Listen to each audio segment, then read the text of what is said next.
L'architecture bioclimatique est un levier considérable d'économie d'énergie, en neuf comme en rénovation, qui ne coûte pas forcément plus cher qu'une architecture classique.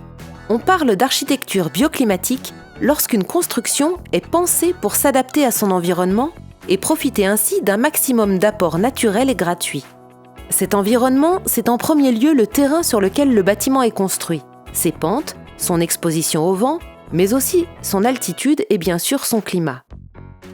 L'architecture bioclimatique a pour objectif principal de limiter les déperditions et d'optimiser les apports solaires. Voyons comment optimiser les apports solaires grâce à l'architecture. En hiver, il faut pouvoir capter un maximum de rayonnement solaire. Ensuite, il faut stocker ce rayonnement avant de diffuser l'énergie emmagasinée. En été, il faut occulter le rayonnement solaire direct et minimiser les apports à travers les parois. Attention, l'angle des rayons du soleil est différent en été et en hiver. Il diffère également en fonction de la latitude où se situe la construction. Plus on se rapproche de l'équateur et plus le soleil est haut dans le ciel, c'est-à-dire qu'il frappe plus les toitures et moins les murs. Les méthodes permettant de capter le rayonnement ou bien de l'occulter seront à adapter différemment. L'architecture bioclimatique est donc différente en fonction de la localisation géographique.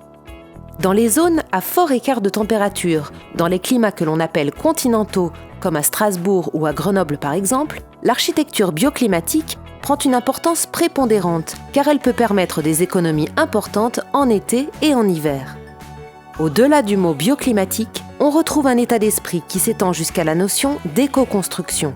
La particularité de ces concepts, c'est que les données sont très locales et doivent donc être considérées au cas par cas.